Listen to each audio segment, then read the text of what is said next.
फ़र्क? क्या फ़र्क है तुम में और तुम्हारी बहन में? वो भी तुम्हारी ही तरह ज़िद्दी और बदज़ुबान थी और तुम तो खैर से उससे 2 हाथ आगे ही हो। मम्मी ने ज़रा सा सवेरे जल्दी उठने को कह दिया, पूरा घर सर पर उठा लिया तुमने। राजीव सुलोचना को तेज़ सुनाते हुए बोला, राजीव तुम्हें कभी पूरी बात पता होती ही है या बस जो मम्मी ने कह दिया उस पर ही आंख मूंद कर विश्वास करना तुम्हारा काम है?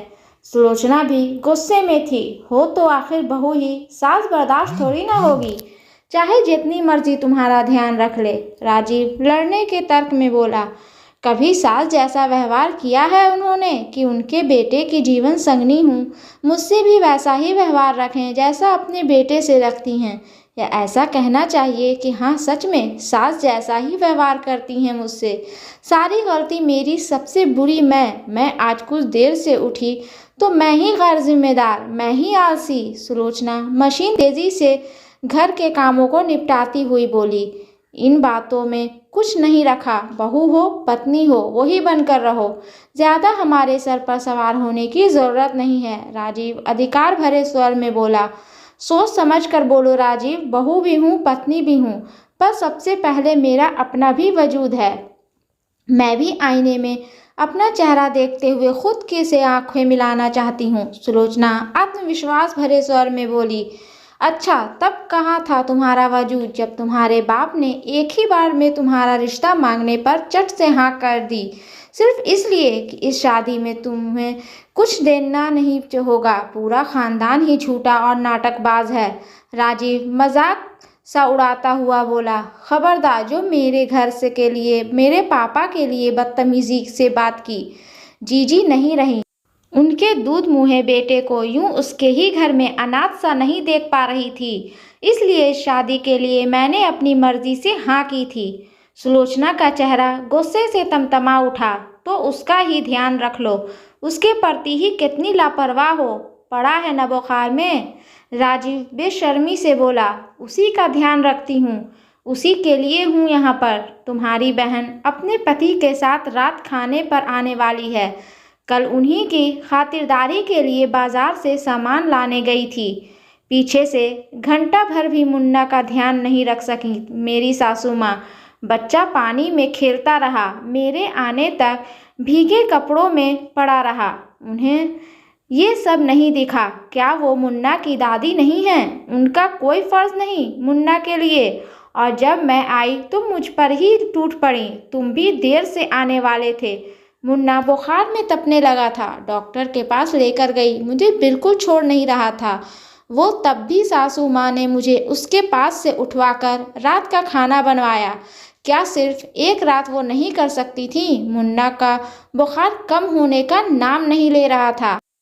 पूरी रात उसे गोद में लिए रही मैं। मोबाइल तुम्हारा ऑफ, देर से क्या आते तुम? अब सवेरे घर में कदम पड़े हैं तुम्हारे।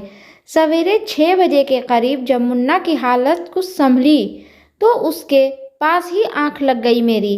तो क्या गुनाह हो गया मुझसे कि पूरी रात बाहर गुजारने के बाद सुबह के 7 बजे तुम घर आए हो। मैं तुम्हारे लिए गर्मा गर्म चाय बनाने के लिए उठ नहीं सकी। अगर सासू माँ एक कप चाय बना देती तो क्या हो जाता, पर नहीं, उन्हें तो चाय के साथ नमक मिर्च लगी बातों भी परोसनी थी तुम्हें, कि तुम्हारे नाश्ते में कहीं कोई कसर न छूट जाए। सलोचना भीतर से जैसे टूट कर बोली रही थी, और उंगली उठा रहे हो मेरे खानदान पर। खानदान सिर्फ अमीरी गरीबी से नहीं तौला जाता, खानदान प्रशंसा का पात्र बनता है अपने संस्कारों से, अपनी तहजीब से, इंसानियत, दयालुता और सबसे बढ़कर आपसी प्रेम से। और इन सारी बातों का मेरा ख्याल से तुम्हारे खानदान से कोई सरोकार नहीं है। मिन सलोचना खुलकर बोलने को मजबूर हो चुकी थी। तभी अंदर कमरे से मुन्ना की आवाज़ आई, मम्मी मम्मी कहाँ हो?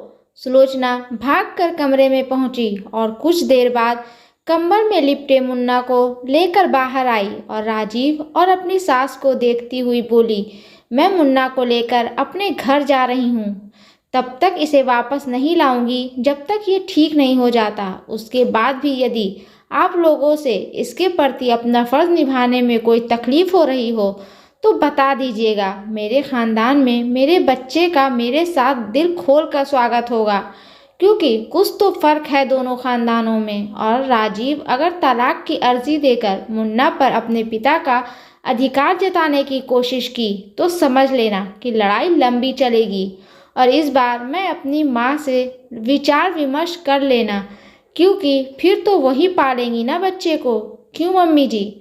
सुलोचना सास को देखती हुई बोली। सासू माँ का मुंह जरा सा होकर रह गया था। राजीव सुलोचना के तेवर समझ चुका था और कहीं न कहीं अपनी माँ का स्वभाव भी जानता था।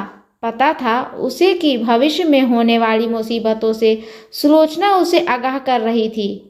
मीनू रुको, तुम मत जाओ। आई एम सॉरी, मुझे ऐसा नहीं करना चाहिए था। लाओ मुन्ना को दो मुझे। उसने मुन्ना को गोद में लेने की कोशिश की। पलक झपकते ही कैसे तुम्हारा मिजाज बदल गया। गलती हुई मुझसे मीनू, अल्पना की तो खो चुका हूँ और अब मुन्ना और तुम्हें नहीं खोना चाहता। एक मौका तो दो। राजीव गंभीर था। ओ जोरू का गुलाम, हमारे ख़ानदान में ऐसे पत्नियों के आगे झुकने का रिवाज नहीं है। दिमाग चल गया है क्या तेरा? राजीव की माँ चिल्लाते हुए बोली। तो ठीक है मम्मी, अब से इस ख़ानदान में ऐसा ही होगा।